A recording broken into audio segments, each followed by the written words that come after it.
Opa, tudo bem? Eu sou o Luiz Camargo e seja muito bem-vindo.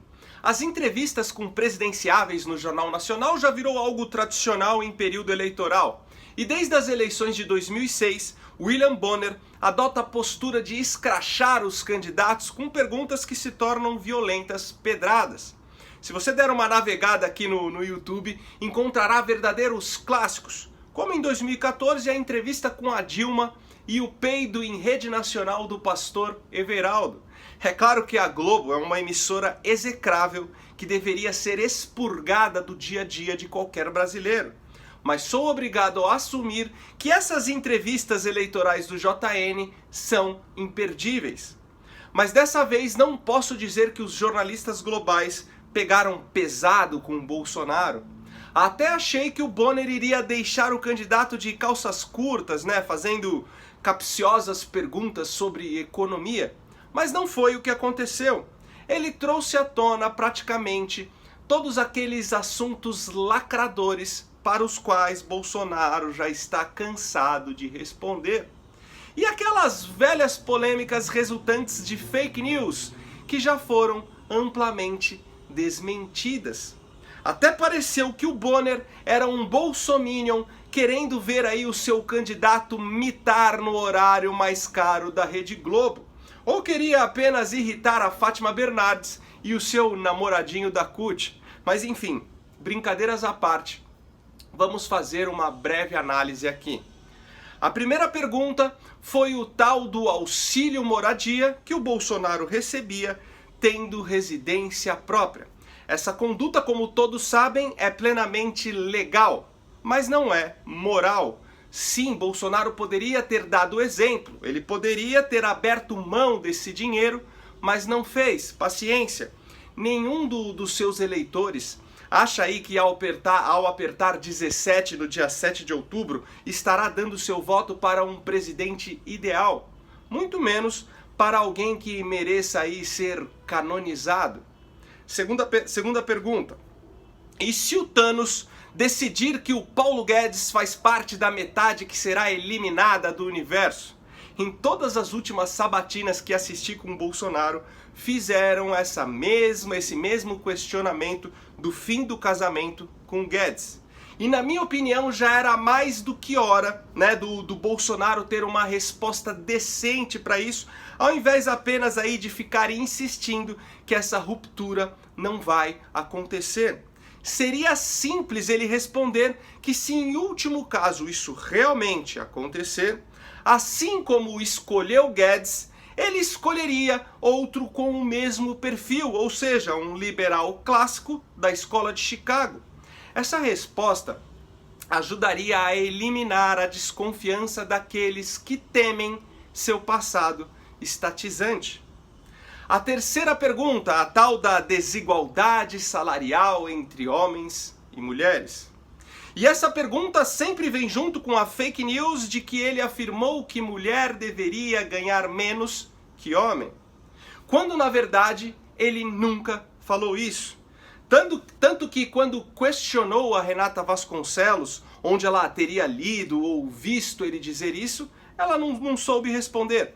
A verdade é que Bolsonaro disse certa vez que alguns empresários, quando vão definir aí os salários de suas funcionárias, acabam descontando a licença maternidade. Em nenhum momento ele afirmou que a mulher deveria ganhar menos, ou seja, ele fez uma constatação e não uma afirmação. A grande verdade é que nunca ninguém, nem as feministas mais vorazes, viram um único caso onde um homem e uma mulher que ocupem o mesmo cargo, na mesma empresa, pelo mesmo tempo, receberem aí salários diferentes. Até porque, se assim fosse, não haveriam homens empregados. Mas eu sou obrigado a concordar com as feministas em um ponto específico, o de que mulheres ganham menos do que homens em números totais. E são vários os motivos para isso, e nenhum deles tem a ver com machismo, sociedade patriarcal ou todas essas bobagens que a esquerda profere por aí. O que acontece é que as mulheres habitualmente buscam empregos com remuneração mais baixa por conta de suas personalidades. Calma que eu vou explicar. Enquanto homens dominam por opção os cursos de engenharia, as mulheres dominam também por opção as salas de serviço social, moda e artes plásticas. Mesmo quando escolhem a mesma profissão, as mulheres tendem a priorizar a satisfação pessoal e não os ganhos financeiros propriamente. Em se tratando de um curso superior de administração de empresas, por exemplo, depois de formada, a mulher quer atuar em uma área que lhe proporcione prazer ao trabalhar. Elas absorveram instintivamente a sabedoria de Confúcio, que diz: escolha um trabalho que você ame e não terá de trabalhar um único dia da sua vida. Já os homens se importam mais com os ganhos financeiros. Eles enfrentam o dissabor de ter que passar mais de 8 horas por dia em uma atividade insuportável, no tanto que no fim do mês seus bolsos sejam recompensados. Além disso, mulheres quando casam e têm filhos, elas acabam trabalhando menos que os homens, justamente para cuidarem dos filhos. E isso também influencia aí na média salarial inferior. E não, elas não fazem isso por imposição de uma sociedade patriarcal, mas sim por uma escolha natural de acordo com a sua personalidade feminina. Resumindo, homens e mulheres ganham diferente porque, para o horror das feministas mal amadas, homens e mulheres são diferentes. Bom, depois veio aí a pergunta dos direitos trabalhistas. Tudo que eu sempre quis ouvir de um candidato à presidência é que, se eleito, acabaria com a CLT. Menos direito, mais oferta de emprego. Para mim, toda contratação deveria ser um acordo livre entre empregado e empregador. Um acordo entre duas pessoas livres e que o Estado não tem que se meter. Mas enfim, a eliminação radical de direitos trabalhistas jamais acontecerá nesse país, pois não é uma decisão de quem comanda o executivo, mas sim de ordem legislativa. Por isso, Bolsonaro não irá colocar isso em prática. Mas é bom saber que o presidente que eu escolhi pensa dessa forma. E isso é só mais uma prova de que o Bolsonaro está aprendendo com Paulo Guedes as maravilhas do liberalismo. Mas aí depois disso a entrevista descambou na lacração, a velha historinha da homofobia, que até o mais jumento dos esquerdistas já entendeu que o problema do Bolsonaro não é com o que cada um faz nas suas intimidades afetivas, mas sim a ideologização nas escolas. Tanto que ele foi impedido de mostrar em rede nacional a tal da cartilha feita para o ensino fundamental, pois às 9 da noite poderiam ter crianças assistindo televisão. Depois veio aquele papinho de combater a violência com mais violência.